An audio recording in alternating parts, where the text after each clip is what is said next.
Two veterans at different stages of their careers, both competing for the same position. They're the focus of today's season preview. Kevin Love and Caleb Martin. What version of each player will we see next season? We debate their potential roles, how they can impact the season, and much more on today's episode of Locked On Heat.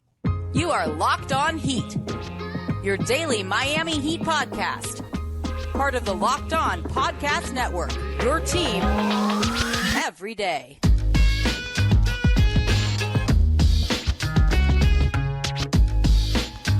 All right, welcome to Locked On Heat, your daily podcast on the Miami Heat. I'm Wes Goldberg. Joining me as always is David Ramil, however you're tuning in, YouTube, Odyssey, or your favorite podcast app. Thank you so much for making Locked On Heat your first listen every day. We're in the middle of our player season preview series. On the last episode, we talked about Kyle Lowry and Tyler Hero. Today, we'll be looking at Kevin Love and Caleb Martin. We'll ask the big questions facing each player, look at their best and worst case scenarios for the season, decide if they're going to be in or out of the rotation, and look ahead to what we'll be saying about them this time next year before deciding which Cheesecake Factory menu item represents them the best. Let's start with the big question. Let's start with Kevin Love. David, what's your big question facing Kevin Love going into the year? You hear it all the time from players as they age or even once they're out of the league. Father Time is undefeated. But for the big question for Kevin Love, can Heat culture defeat Father Time? Can he go 1,000,001? Basically that would be Father Time's record against NBA players. But can Heat culture finally beat Father Time? I don't know if it's possible. We saw Love take a step back even from where he's currently at in his career. Like he wasn't really functional towards the end of Miami's playoff run. He wasn't a big part of that rotation.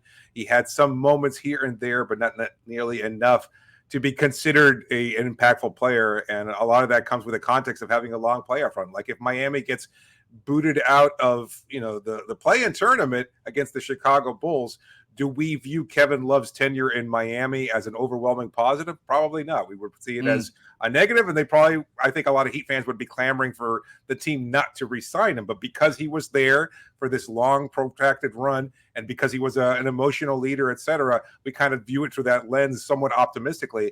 But now is a different season. Now is a different opportunity. Can he be healthy? Can he be impactful? That remains to be seen. We're recording this on his 35th birthday. Yeah. He told me he wants to play until he's 40. Sure. He probably could be in the league until he's 40. I don't know how much he'll be playing until he's 40. You know what I mean? Like Kevin Love is one of those guys that's popular enough. No, who knows? It's not a lot of guys. You're probably right. There's not a whole lot of guys that end up being in the league at 40 years old. That's his goal. God bless him. Like, go for it, man.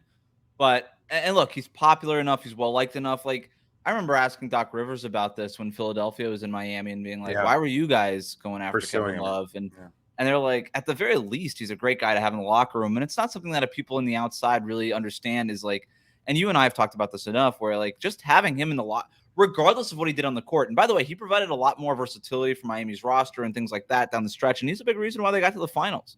His numbers didn't burst off the page, but like just having him as an option and basically not making Caleb Martin start at power forward was a really big deal, right? I don't know that Caleb Martin scores 26 points in Game 7 in the Eastern Conference Finals against the Celtics if he has to start at power forward. You know what I mean? Because there's so much more on his plate to do in that position. So I remember asking Doc Rivers about even if he didn't play, just having him in the locker room would be Save helpful. us, Kevin. Yeah. Lead us, Kevin. Sorry, lead us, Kevin. That was the rallying call, right, for the playoff run. Lead us, Kevin. And somewhat jokingly, and at the same time, he provides that leadership, emotional experience, been to the finals, won a championship. I think he's been to the finals every time he's been to the playoffs. Well, he never got there in Minnesota, and literally every time he's never been to the playoffs and not gone to the finals. What a Kevin Love stat. Great for Kevin Love. Sort of related to that. My big question is he just the default starter? Is he just, by default, the starting power forward? I think the answer to that question right now, before any Damian Lillard trade and whatever kind of happens within that madness, I think the answer is yes, right? I just, look, we've done the Haywood Highsmith conversation. We talked about Jimmy Butler and Haywood Highsmith on the last episode in our preview series. I think he's got a chance I think Jovic obviously is part of that. We'll talk about him in the next episode, but by default, I think it's his job to lose, I guess might be a better way to put it. I'm not sure I agree there. I think really, yeah, I think Spo says it often enough, and it's been proven where I do believe him. We saw, Kendrick Nunn supplant Dion Waiters. We've seen this from other players throughout Spo's tenure as head coach. It's an open competition. He wants to see who emerges as the best option to play alongside Bam and Jimmy in that front court. And given that, if it's Haywood Highsmith, if it's Nikola Jovic, if it's Caleb Martin, who we'll talk about in the next segment, I think there are options there, and that he wouldn't just pencil in Kevin Love. Certainly not at this stage. But I think you and I are saying the same thing. But I guess what I'm saying is if the season started like this minute, Kevin Love would start at power forward. I guess. I think it is an open competition. But like if you're Haywood Highsmith, you're looking at Kevin Love and saying, I got to beat him for the job. No doubt. Right? So what's the best case scenario for Kevin Love? It's not great. Again, the bar is kind of low. A functional starter, and again, what I talked about in the other preview episode that we did, one thing they can improve on, I want him to be the Udonis of this locker room, the emotional leader. I don't know how likely that is. We kind of saw hints of it last year. Can it be something that you can stretch out over the course of a full regular season and all the ups and downs in an 82-game season? Given that he's older, will he stay positive? Will he still bring that same energy that we saw him bring to the table last year when he was added to the roster as a buyout? That seems to be a big question in terms of, like, again, as older players, what's the role? Like, how do they fit in? How can they make an impact? It's got to be not just as a starter, but also as an emotional leader. I kind of had that as my worst case scenario. Oh, really? For Kevin Love. Yeah, I don't know. Best case scenario for Kevin Love, he gets back to his career average of shooting about 37% from three-point range. He was around 29% by the time he joined Miami last year. He's better than that. He's just better than that. So I think he'll be better than that. I don't know if he'll be at 37%, but best case scenario, that's his career average. Put it there. Averages 6 to 7 rebounds, plays 20 minutes a game. And that's in other words, the regression hasn't quite taken hold, right? He could still give you spot minutes as a starter before Miami gets to, quite frankly, their better lineups, which might be a little bit more small ball, but Kevin Love can at least start against bigger lineups and provide that size and the rebounding and a little bit of the reputational floor spacing. My worst case scenario for Kevin Love is that 3-point shot doesn't come around. The defense, because he's not a great defender already, and if that 3-point shot doesn't come around, he's basically unplayable. Yep. And he just sort of turns into this matchup-based player. Like against the Knicks, you can play him. Maybe against the Celtics, you can't. And that's just sort of his destiny. That would be my worst case scenario. I think mine's and then obviously he just becomes a locker room kind of guy. Yeah, mine's even a little bit more dire than that. That he's done. I think so. That he's done, and he gets frustrated, and just basically he's there collecting his paycheck. It doesn't seem likely, again, given the fact that he's been a positive player for most of his NBA career. But if he's here and he re-signs with his team, and then he sees his losing his starting job to Haywood Highsmith or anybody else, and he's not really functional out there, that growing frustration could wind up being damaging to the overall chemistry. We saw it in Cleveland. Positive. Yeah. Right? He was out of the rotation. There was a little bit of a youth movement at that position for them, and he got bought out, right? He negotiated. What would it take for Kevin Love to just be out of the Heat's rotation? Is my question to you. Like, Haywood Highsmith would emerge as a starter the way that we've kind of talked about his best case scenario on the last episode. And then that's a big part of it. Who else fills in minutes there? Oh, I think they're not too worried about backup power forward. Like, I think they're again, you can kind of rotate Caleb in and out. You can go small. Yeah, go small. Go double big with Anthony, Bryant. Sorry, and Orlando Robinson. You could. There's options there, but It's just more. I don't know that Kevin Love is going to burn bridges in Miami.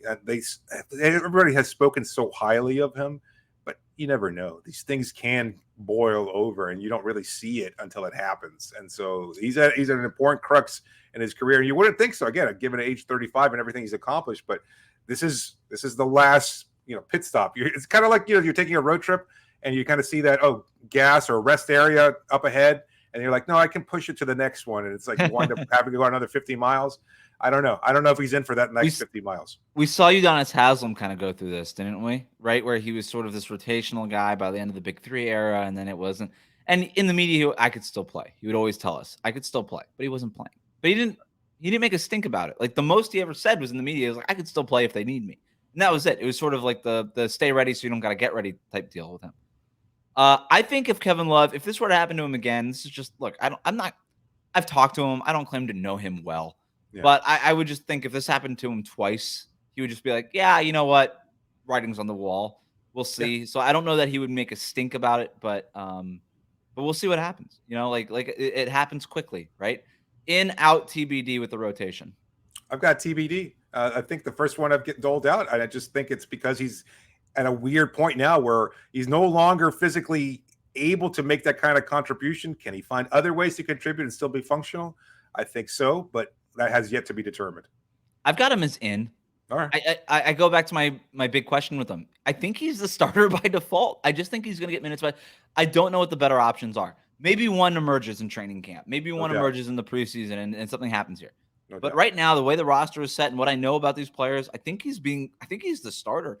Even if he's like a Luke Babbitt starter, I think he's the starter. And so I've got him as in, and I feel pretty good about it. You know what? I usually know what you're thinking on these players, and I'm actually a little surprised that you're this low on Kevin Love. We talk enough about this team. No, I'm higher than what I'm saying. I'm looking at it through, again, this is a make it or break it in terms of defining what he'll be for the last phase of his career. And he might already be there. So that's the big question. We'll get to our big question about Caleb Martin next. Could he actually start at power forward? Might not be the ideal scenario for the Heat. We'll talk about that next. But first, a word from our sponsors. Today's episode is brought to you by FanDuel. Get ready for the NFL season with incredible offers from FanDuel, America's #1 sportsbook. Right now, new customers can bet $5 and you get $200 in bonus bets guaranteed. Plus, all customers who bet $5 will get $100 off NFL Sunday ticket from YouTube and YouTube TV. What a deal. I know. It's unbelievable. $100 off. You can't beat it. You can watch as many NFL games as you want. Now is the best time to join FanDuel. The app is easy to use, and you can bet on everything you could possibly imagine, from spreads to player props and so much more. Visit FanDuel.com/lockedon and kick off the NFL season with an offer you won't want to miss. FanDuel, official partner of the NFL.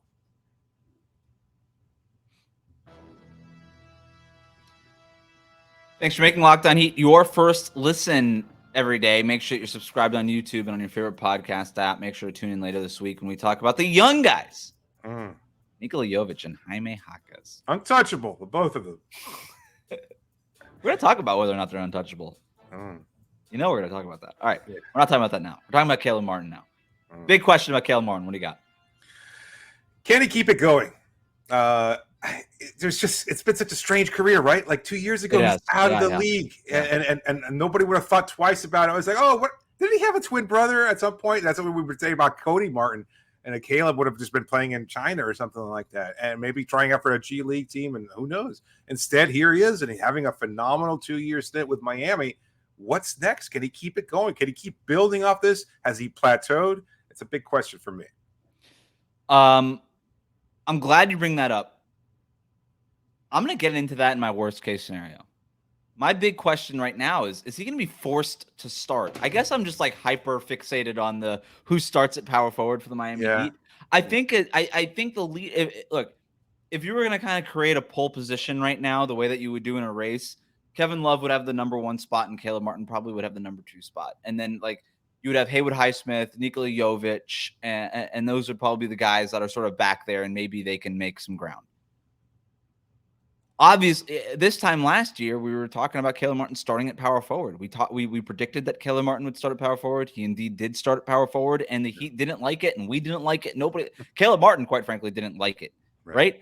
And then eventually they got Kevin Love on the buyout market, and they were able to move Caleb Martin into a better position coming off the bench as a more perimeter-oriented player. If Kevin Love... If we see that decline that you were talking about in the last segment, then Caleb Martin might be forced to start at power forward. Right? It's one thing to get Kevin Love in February and be like, dude, can you give us 20 games? and then be there in the play. And we saw him, by the way, in the Eastern Conference Finals and the first game of the NBA Finals. He didn't play.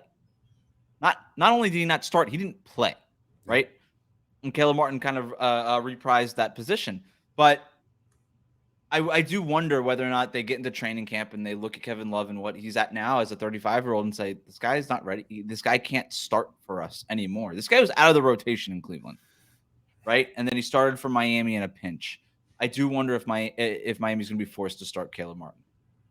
Yeah, it's an interesting question. I mean, probably the biggest question, again, moving into camp this year. I mean, you're not right now, nothing's moving in terms of Damian Lillard. It's not about how you can incorporate him. Maybe that question isn't as important in terms of who starts at power forward. But right now, looking at this team going into camp a month away, it's like you need a starter to play alongside Jimmy. You know, Tyler's probably going to be penciled in automatically. I mean, the guard position, another one that's still open up. And we talked about that in terms of Kyle Lowry, whether or not he would be the default starter. But I think that seems another likely possibility, too. So two older players, like that doesn't bode very well for Miami's chances if you're going to be starting older Kyle Lowry and older Kevin Love. Right. Yeah. It's a lot of experience, I guess. Best case scenario for Caleb. Sixth man of the year. And a consistent offensive park. Yep. I think he's certainly capable. I don't know why he hasn't garnered more buzz. I guess the year before it was Tyler. And again, sixth man of the year has kind of devolved into who puts up the most points off the bench. And I don't necessarily care for that being the biggest reason why. I remember having this discussion with Locked On Cavs host Chris Manning as to why Kevin Love couldn't have been the sixth man of the year in his the advanced metrics, and he does contribute in other ways and stuff like that. But that, that's just not the reality. It's who puts up the most points. Caleb could put up good numbers off the bench, and couple that with the fact that he provides a defensive spark and that he can have a couple highlight plays. A big dunk, a big steal, and a fast break opportunity, the things that had made him so memorable over the last two seasons. I could see him generating a little bit more buzz that way. My best case scenario is he wins sixth man of the year. You and I are thinking the same thing. You said nobody's paying attention. Vegas is paying attention. To Caleb Martin as a six-man candidate? Seventh best odds according to FanDuel, plus 1,900. You know who has the best odds? You want to guess? Sixth man of the year? Sixth man of the year. Christian Wood? No, that actually might change now that he's signed with the Lakers. But don't think about Christian Wood. You got another guess? No, I don't. Malcolm Brogdon. Boston Media Mafia. They got him there. I'll be honest with you, considering he was almost like a cast off in a trade that was never finalized. I've completely forgotten that Brogdon was even there, especially in context of his injury and everything else like that. It clearly is. Shout out John Corrales, the Boston Media Mafia. Unbelievable. Can I short that? I want to short Malcolm Brogdon winning the sixth man. I mentioned Caleb was seventh. Here's the order. Malcolm Brogdon, number one at plus 850. Then you got Emmanuel Quickly, Norman Powell. The guys that make sense. Malik Monk, I kind of like the odds at plus 1,000 for him. Interesting. Buddy Hield? Huh. I thought he would start for the Pacers. Yeah, I don't know what's really going on with India. Chris Paul, again, he might start for the – I think Chris Paul might start for the Warriors. I don't really know what's going on Steph, there. Yeah, I haven't talked to anybody with Golden State, but there's a chance he starts. And then Caleb Martin right behind Chris Paul. Ahead of Bobby Portis, Bogdan Bogdanovic, Christian Wood, Karis LeVert, Josh Hart, Benedict Mathurin. That's interesting that Portis, considering he was one of the top candidates last year. So Vegas likes Caleb Martin, but at plus 1,900, I think those are really favorable odds. I think he could be the Bruce Brown of this season, honestly. So it was the Bruce Brown of last season, basically. Yeah. You could put $5 into FanDuel, bet on Caleb. Like I legitimately recommend this to people listening. Take those $5, put it on Caleb Martin for sixth man of the year. Save $100, so basically $95 in aggregate on your Red Zone Sunday ticket, whatever it's called for the YouTube TV thing. You're already winning because you're saving $95. Like, this is not paid. I'm not doing this. This is not a paid segment. I just think it's like free money. Do it. And best case scenario, you win money because Caleb, like those odds at plus 1,900, I really like them for Caleb because there's like three guys in front of him who might be eliminated just because they're starting more games than they're coming off the bench. So I don't know why you want to do that. My worst case scenario for Caleb is sort of related to what you talked about. Weird career, to your point. the 3-point shot to me is not consistent, not provenly consistent. Yeah. We've watched him. We've watched him in the warm-ups and the practices and all this stuff. I think the 3-point shot is legit. Eric Spoelstra could be hyperbolic about how good his shooters are at shooting. Mm-hmm. But when he talks about Caleb Martin, I do believe him. I don't know that he's a great 3-point shooter. Like Spose called him a great 3-point. I think he's a good 3-point shooter. But he shot 41% 2 years ago. He shot 36% the year before that. Or last year, I'm sorry. Yeah. So is it going to continue to go down? Is it 41% to 36% to 33%? Or is it 41% to 36% back up to like around the 40% mark? That to me is my question. And the worst case scenario is it goes the other way. Yeah. My worst case scenario is that not necessarily that he believes his own height, but I think there's added pressure for him considering he's also going to be entering free agency, having to figure out your role. Like he had a bigger role last year. He flourished. Now it's like, well, how do you balance? And it's a difficult balance for any NBA players. Like, how do I remain aggressive and try to build my stats to the point where I can get that big paycheck? Because this is his first, his first and maybe even his last big paycheck at this point in his career. So to me, it's his worst case scenario is there's a reason why he was almost out of the league, and he just winds up becoming a non-functional player out there because he can't find that balance between being the player he was, a really, really good, impactful player, and then still putting up his numbers that might be a detriment to winning. I just don't see it getting that bad. You're right. I mean, maybe that's the ultimate worst case scenario. That's like apocalypse scenario. That's that's biblical, man. I think a worst case. It went biblical. Yeah. Biblically bad case scenario. Yeah. In, out, or TBD? In. I think he's in. In. I think he's in too. All right.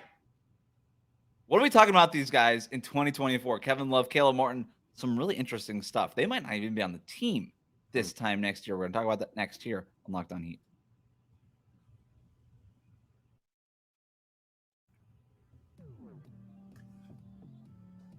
Thanks for making Locked On Heat your first listen every day. Make sure that you're subscribed on YouTube and on your favorite podcast app every day. Or tune in later this week. We're going to talk about Nikola Jovic and Jaime Jaquez, the young guys. Can they make an impact? We're going to tell you on the next episode. But we're talking about Kevin Love and Caleb Martin. We're going to talk about what Cheesecake Factory menu item they are here in a second. But before we do that, what are we talking about when we talk about Kevin Love and Caleb Martin this time next year when we're doing our season previews? What's your big question facing Kevin Love in 2024?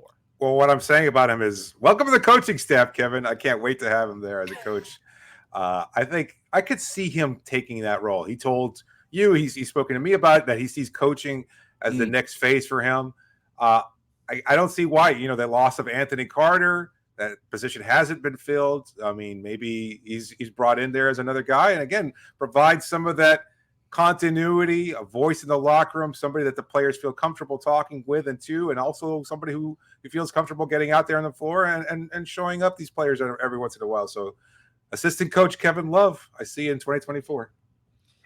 He's also talked about maybe going into a front office role, to your point, so that he could also maybe do something like that. I don't see Kevin Love going in. I think Kevin Love's going to play a couple more seasons. Number one, he's got a player option for $4 million. He ain't going to be paid $4 million as an assistant coach. So it's really easy to just pick up that player option and be like, do what you want with me. I'm making that $4 million. Yeah. My question, what we're saying about 2024 Kevin Love is Kevin Love's contract tradable? Ooh. Kevin Love at 36 years old, making $4 million on an expiring deal. Is that tradable? Because I think at that point, we're going to be at the point, at least hopefully here in Miami, where they have some sort of longer-term answer at power forward, whether it's Nikola Jovic or somebody else. I don't think Kevin Love is going to be the starter at power forward by default by that season. So what is his role? Is he sort of like this Jeff Green kind of guy that's playing spot minutes as a backup center, locker room presence, to your point earlier? Like, what is he really doing now? And at $4 million, I think it's more than he's making this year. He's making 3 point something. I think he'll pick it up. I think he'll play or just be in the league as a player for that reason. What's his role going to be? And because it's expiring, can you kind of take that $4 million package it with maybe a Duncan Robinson expiring or something like that, and kind of get something else with it. Yeah, I it's hard to pass up $4 million, even if you've made already as much as he has. And yet, I just don't see him being the kind of player to collect that paycheck if he's not going to have a role. And I disagree. Oh, really? Yeah, I think he would definitely collect the paycheck if it doesn't have a role. I think he likes the idea of playing until he's 40. Being in the league, not playing. Being in the league until he's 40. I think he likes the idea. And like, I don't know, man, like what else are you going to do? No, there's so much money out there now for these guys. It's just like, you want me to be a great locker room presence? He's already thought about retiring. Like, I can't see him. Veteran minimum is like for a guy that's been in the league for as long as he has, like 16 years, whatever it's been. 5 more years, dude. Like you think he's got $3 million a year? I look, I don't know that anybody will sign him, but I think he'd be willing to make $3 million a year to just kind of be Kevin Love in the locker room. Like maybe. Be great with the media, every locker room kind of needs that media sponge where it's just like, all right, it's throw Kevin out there. It's game 65. We don't really have anything to talk about. Throw Kevin out there. What does he think about how the year's going? Caleb Martin, what are we talking about him in 2024? Charlotte Hornets, I got a good one. I've got how can the Heat replace Caleb Martin? Same thing. Yeah. He makes his triumphant return to Charlotte there to play alongside his brother. And I want to stop spinning this as negative because you and I have brought up the fact that Caleb Martin's probably playing his last year in Miami, and the reason is because he's got the player option. It's like around $8 million or something like $7 or $8 million for next year. If all goes well, he's going to opt out and make more money than that, right? He'll probably make 10 million plus, whatever it's going to be. I'm sure we said the same thing about Max Strus last season and wound up proving correctly.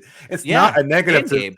You have to understand. If all goes well, he's not here next year. You know? Right. Because that's the plus side for Heat fans. It's like he can have one really good season, and that could be of extreme benefit to Miami on their path to a championship. But if he takes that money, we saw it with Bruce Brown. Good point. You brought him up earlier. Help Denver win a championship. Hasta la bye-bye. I'm taking my money in Indiana. Who knows what happens? And great for you and great for us, and it's been real and deuces. I just realized that's why Buddy Hield's coming off the bench because they got Bruce Brown. Oh, so they'll start Bruce Brown and then bring Buddy Hield. I kind of hate that for Indiana. Yeah. Whatever. I don't know. That's their problem. Yes. So sorry, Tony East. But I don't know. Maybe, defensively, whatever. It doesn't make sense. With Caleb, though, I want to spin it as a positive. This is the point of having a great developmental system and a pipeline, is that you have a Caleb Martin, you use your Caleb Martin, and then you let your Caleb Martin go. Just like you have a Max Strus, you use your Max Strus and then you let your Max Strus go. And behind him is a Cole Swider. Behind him is a Drew Peterson. You develop the pipeline. So that's the point. Behind Caleb Martin could be a Jaime Jaquez, a Haywood Highsmith, and these guys that we're talking about. But let's get to the fun part. Let's head to the Cheesecake Factory. Kevin Love. What Cheesecake Factory item is Kevin Love, David? It wasn't easy to figure out. I didn't see anything that really stood out and said typical Kevin Love, but I picked him as a club sandwich. To me, it's like you kind of know what you're going to get. At the same time, I was doing a little research on the history of the club sandwich. Did you know? Please tell me. I want to know about the history of the club sandwich. I love a club sandwich. Yeah. Did you know it was supposed to include ham? Because that seems like okay. Well, turkey and ham. Oh no, it's any type of poultry. Originally, it was chicken that was often used. Oh, Chicken and ham with lettuce, mayonnaise, tomato, and bacon, which has always been a staple of it. But the ham seems to have just been cast to the wayside. So I kind of see it. That's how Kevin Love's career is. Like he's missing a piece of. He's missing the ham. He's missing the ham. You kind of know what he is at this point. But is there anything better to get at the Cheesecake Factory? Probably. But at the same time, you kind of just want a club sandwich. It's something you're familiar with. So that's what Kevin Love is. Kevin Love used to have the ham. He used to have the ham. He was an all-star. He had the ham. He does not have the ham anymore. He's hamless. I like that as kind of slang for a player that used to have it but no longer has it. Man, he used to have the ham. Well, he used to go Carmelo ham. Anthony used to have the ham. Now he's hamless. Yeah. Now he's hamless. So I'm glad you brought up the ham and turkey. If I see ham and a poultry, that's interesting that you said it could be chicken because I thought it was just ham and turkey by default. If I see ham and turkey and a club sandwich on a menu, I'll order it because I'm like, oh, this place legitimately knows what's going on with the club sandwich. I love the club sandwich. Like that is a great. I don't know what I'm ordering. I'm gonna go ahead and take this. And by the way, the one at Cheesecake Factory, again, not a paid segment here. It's pretty good. Yeah. Oh, good. Pretty good. But does not include ham though. That which is again, it's hamless. It's hamless. They used to have the ham. With Kevin Love, I've got him as an appetizer Caesar salad. Oh. He used to be an entree Caesar salad. It's a small salad. And now he's got a smaller roll. He's a smaller salad. But to your point, you know exactly what you're getting with the Caesar salad. You know, it's going to be some romaine lettuce. It's going to be a mayonnaise-based dressing, a couple of croutons, salt and pepper, and that's your Caesar salad. This one's just a little bit smaller and plays a little bit less of a role in your meal. I used to love the Caesar salad. I haven't had one in a long time. Oh, this Kevin Love meal sounds great. If you give me a club sandwich and a Caesar salad for lunch, I'm happy, man. I'm happy. We should have our first watch party. Yeah, we should have a watch party at Cheesecake Factory. If they sponsor this, then we'll be happy to do it. We could do one at the Sawgrass Mall or something. No doubt. Kayla Martin, what Cheesecake Factory menu item do you have? A Cuban sandwich, in a little bit of everything. But is it legit or just but is it a legit Cuban sandwich? You know, we were talking about Miami here. Is it a real Cuban sandwich? Because you could go to like a billion places that can make a real Cuban sandwich. Why would you go to the Cheesecake Factory for a Cuban sandwich? So I wouldn't. It's the answer. Yeah, right. Go to Cafe Versailles. It's right there. Right. So as he continues to thrive as a player in Miami, is he just another clone of those players that we've seen who kind of just has a burst here and then kind of just tapers off and never winds up becoming a good elite level player? That's kind of how I see the Cuban sandwich, and that's how I see Caleb, at least potentially this year. Derek Jones Jr. looked like he could be a Cuban sandwich, and then he wasn't anymore. He was like, what's a bad sandwich? I don't know. What's a bad sandwich? Like chicken salad? Chicken salad's not a great sandwich. I'd rather have tuna salad. I'd probably even rather have egg salad. Ooh. I think both of those are like considered pretty bad sandwiches, right? But I like think a tuna salad sandwich. Tuna salad's like a top 5 sandwich for me. Okay. Yeah, it's interesting. Like a Subway, they have a tuna salad. They don't have chicken salad available. I don't get the tuna salad at Subway. I wouldn't recommend it. I've got Caleb Martin as spinach dip. Ooh. He's reliable. I saw that ranked as the number one item to get on I told you yesterday I saw another list of good items or good top items at Cheesecake Factory. Somebody listed spinach artichoke dip. It's like, what are we doing here? Like, you don't like spinach dip? I'm sure it's great, but even the best spinach artichoke dip shouldn't be like the best item at a restaurant. Like, I don't know what that list is, you know? I love a good spinach dip. Like a crispy tortilla chip, and then you got the creamy spinach and the salty chip and the crunch and the creamy texture. It's all that's fine. It's a fine. Great starter. Exactly. Is that what he is? Is he a great starter? That was the thing. He was playing out of position as a main course for a lot of last season. Who ordered the entree artichoke dip? But as an appetizer, as a minor, you know exactly what you're getting. He plays his role, and it's perfect for that role. Spinach dip as an appetizer is a perfect appetizer. It's a perfect appetizer. I don't know that there's a better appetizer than spinach dip. But then as soon as you put him as a starter, it's just like, whoa, what are we doing here? Like, it doesn't make any sense. Like, as an appetizer, it makes more sense than anything. But as a starter, like, if you were on a date and your date order, it's like, okay, you know, let's just skip the appetizer. We want to have a meal and a drink and maybe some dessert, and then we'll go off to other things. And then in your date, and she ordered like a spinach dip for her entree, you end the date. The date is like, red flag, we're out of here. If you get that as an appetizer, I'd end the date. Like, that's a non-starter, right? Yeah, that's a spinach artichoke dip on a date. I don't know. I guess it's not that messy. I mean, as long as you're like doing little bits of spinach. Parmesan breath ain't the best, though, bro. You know, it's just they probably have some garlic in that mixture somewhere. Yeah. I don't know. That's not really a date food. Nothing is like it's a first date, and you're like, yeah, let's get some artichoke dip. That's really awesome. But anyway. My wife and I get spinach artichoke. So she actually has an interesting take on this. I know we're going long on here, but I think it's necessary, important enough to talk about. She says the best way to order to measure whether or not that spinach dip is going to be good is if it says spinach and artichoke dip. Yes. Don't get it. Oh. If it's just the spinach dip, get it. What's wrong with artichoke dip? There's like a chunkiness to it. that is not ideal for the experience. That's her take.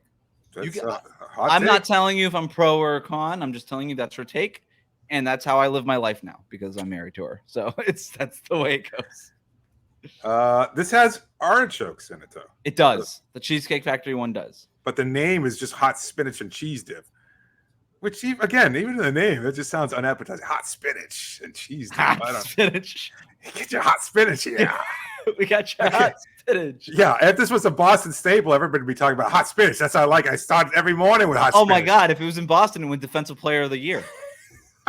Just a plate of hot spinach would win Defensive Player of the Year. Like, hey, all you need is a hot spinach out there, baby. Thanks for making Locked On Heat your first listen every day. Every dayers. Tune in later this week for our discussion on the young kids, Nikola Jovic, Jaime Jaquez. Hit that subscribe button. Follow us on YouTube and on your favorite podcast app. David, I'll see you at the Cheesecake Factory. Absolutely.